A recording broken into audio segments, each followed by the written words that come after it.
ನಮಸ್ಕಾರ ಎಲ್ಲರಿಗೂ. ನೋಡಿ, ಇದು 2 ಗ್ರಾಮಲ್ಲಿ ಮಾಡಿರುವಂತ ಸೀರೆ.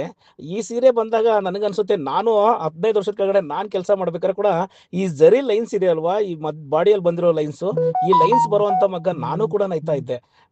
ನನಗೆ ತುಂಬಾ ಚೆನ್ನಾಗಿ ನೆನಪಿದೆ. ಈ ಸೀರೆ ಉಟ್ಕೊಂಡಾಗ ಎಷ್ಟು ಚೆನ್ನಾಗಿ ಕಾಣುತ್ತಂದ್ರೆ, ಆ ಲೈನ್ಸು ತುಂಬಾನೇ ಚೆನ್ನಾಗಿ ಕಾಣುತ್ತೆ. ಆ ತರ ಇರುವಂತ ಸೀರೆ ಬೆಸ್ಟ್ ಕ್ವಾಲಿಟಿಯಲ್ಲಿ ಬಂದಿದೆ. ಇವತ್ತು ಸಾಯಂಕಾಲ ಇದು ಕೂಡ ಬೆಂಗಳೂರು ಅಂಗಡಿಗೆ ಬರುತ್ತೆ. ಖಂಡಿತ ಈ ತರ ಕಲೆಕ್ಷನ್ಸ್ಗೋಸ್ಕರ ಮಂಚಿ ಸಿಲ್ಕ್ಸ್ನ ಭೇಟಿ ಮಾಡಿ. ತುಂಬಾ ಬೆಸ್ಟ್ ಕ್ವಾಲಿಟಿ ರೇಷ್ಮೆ ಸೀರೆನ ತಯಾರು ಮಾಡ್ತೀವಿ. ರೇಷ್ಮೆ ಸೀರೆ ತಯಾರು ಮಾಡೋದ್ರಲ್ಲಿ ನಮಗೆ ರಾಜ್ಯ ಮತ್ತು ರಾಷ್ಟ್ರ ಪ್ರಶಸ್ತಿ ತಗೊಂಡಿರುವಂತಹ ಅನುಭವ ಕೂಡ ಇದೆ.